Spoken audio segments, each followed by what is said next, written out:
Hi, in this video I'll talk to you about my note from May 21st, 2013. Right now it's September. Alright, the problem. She won't let me. Have you seen The Secret?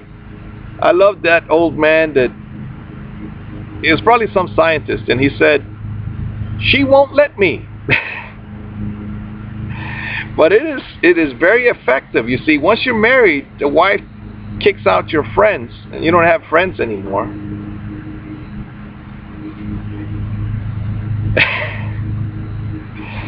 Alright, so she won't let me. And the thing is, my grandpa told me, everybody will do what they want with you if you let them. So I gotta figure out a way to regain my personal power. And if you don't have the money, it's very difficult to get it back. Why? What is the cause? The spouse is difficult. Solution? Kettlebells will energize you, Daniel, and tire you out at night so you can finally fall asleep. Then you will be able to sleep at night and record things by day. Well, I am sleeping at night. It's really because I practice with my son. I exercise with him. Alright. So at night I am sleepy. I am happy. I'll be happy, Daniel, because I won't have any more books or clutter in the garage. Alright, so I've been donating books, but I gotta sneak them out of the house, would you believe? Because this woman, she just won't donate anything. I mean, when her relatives come every couple of years, I say things like, why don't you give the little girl, a little book like that one, And finally she does. She gave away 1 or 2 books. Actually about 5. Because she hadn't seen the little girl in a long time. Alright.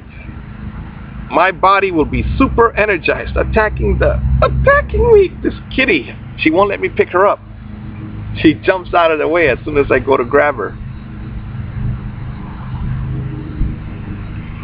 Alright.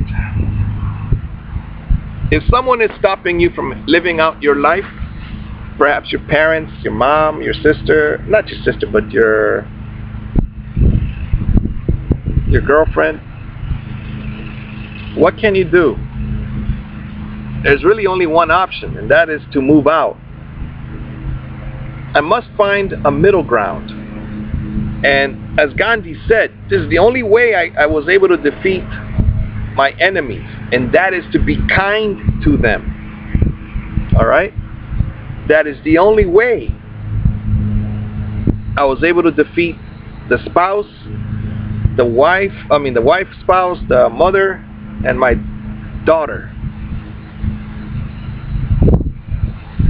With my daughter, I just completely ignored her except for saying good morning. And then a couple of times she would come to me and ask me a question like, what is a compound sentence, or some sort of question. Whether it would be for work, or like she asked me the other day, how do we bring Carlos here? And I said, it's easy. You get Carlos is a boy that doesn't have a mother or a dad because they abandoned him. Well, nobody knew who the dad was, and the mother of the boy was 15 years old when she just walked out on him. But the Honduran mentality over there, if your dad says he's not going to talk to you, he probably will never talk to you. Your mother, the same thing. They're hard-headed. They're very, I would say, cruel. They're not like the Bible where it says the prodigal father or the prodigal son and the father just welcomes him back. No, they don't tend to do that.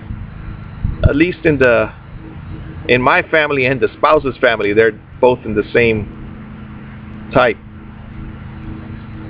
So with the daughter, I finally got her to come to me asking me questions by being silent and not smiling. The spouse, I finally got her to want to rent a room because of two reasons. My mother said she's moving out and not paying any more bills. Because my mother, when she has money, she is not so depressed. And when she's broke, she's depressed. And she's depressed even when she has money sometimes because of her body. Or because my kids don't listen to her. Like, she calls them by name and neither one of them answers her. They both can hear her, but they don't go near her. And the reason they don't do that is because I trained them in a way that my mother used to snap her fingers. Not really snap her fingers, just Daniel, and boom, I was right there in front of her, like a soldier. And I trained my kids to actually be disobedient with Rosa, my mother, because she abused that. You know, I mean, she really just, sometimes she's really just testing you. Like she said, remind me about this in 2 hours. And so 2 hours later I would remind her and she said, oh, I was just testing you to see if you would remind me. So Rosa is difficult. How did I win against Rosa? Well, I bother her. I tell her, breakfast is ready. Are you coming? It's a yes or no answer, right? She says no. The other day she got up and said, no one gave me dinner last night.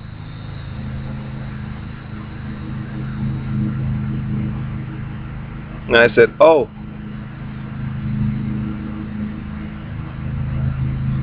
Now I held my laughter because if I didn't hold my laughter, she could throw me in jail again. Elderly abuse. No one gave me dinner. But you see, what's happening is the technique I'm using against the spouse, she doesn't listen. She's hard-headed. So the spouse, what did I tell her? Go. Oh, the spouse comes home from dinner and she's from work and she eats her dinner and she's just too tired. And then she had to go cut the grass.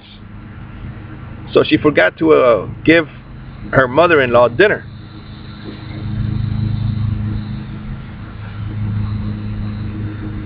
And finally, the next day at 12 noon, my mother got up to make herself lunch. You know, it's like we all need each other, all right? I can almost see like the handicap. If I'm blind and you can see and you have arms but you don't have legs, then we can actually help each other sometimes.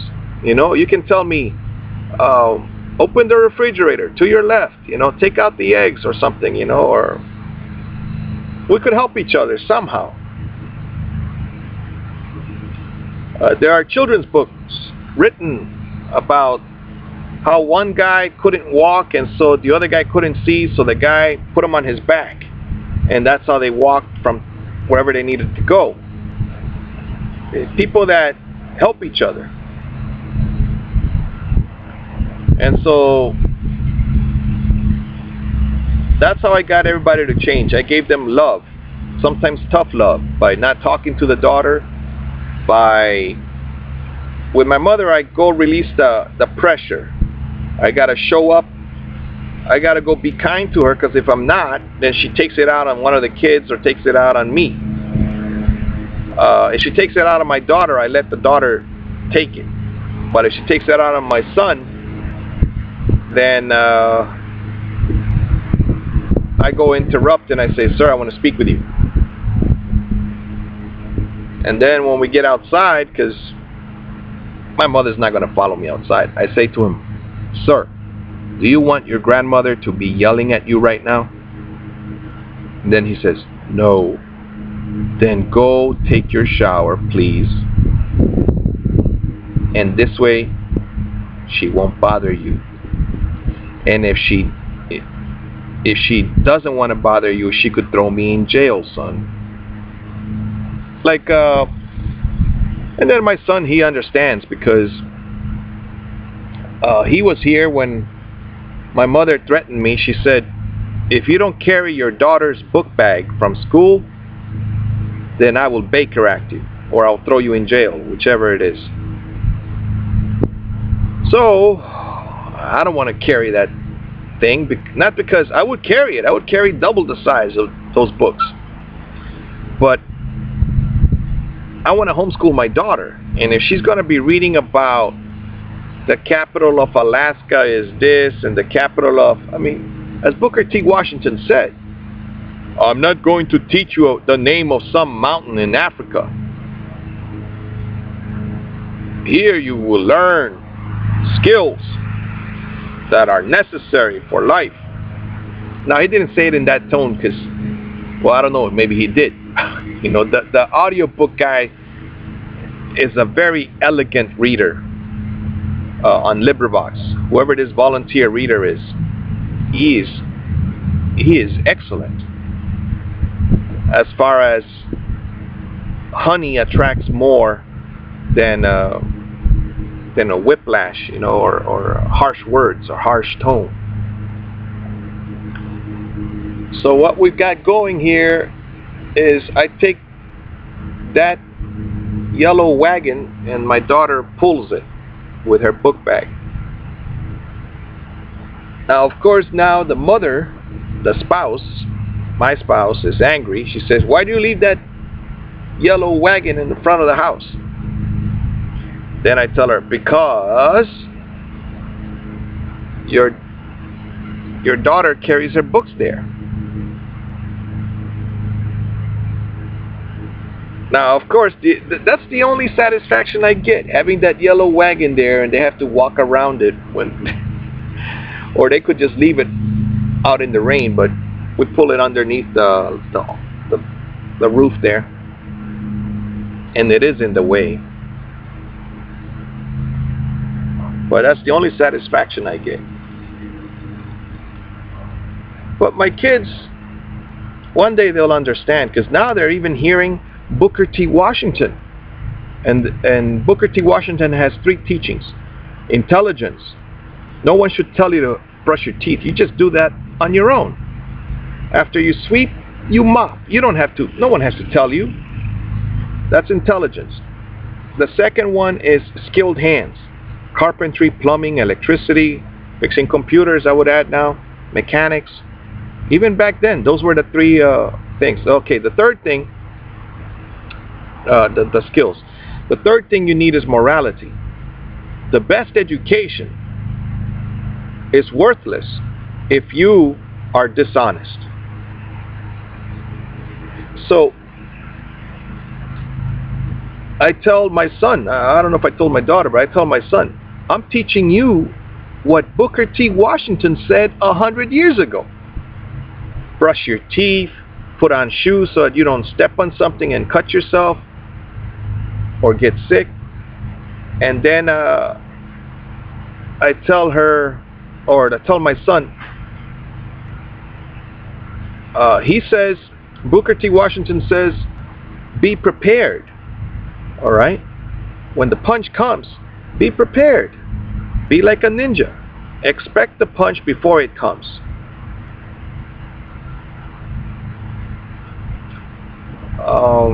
What else?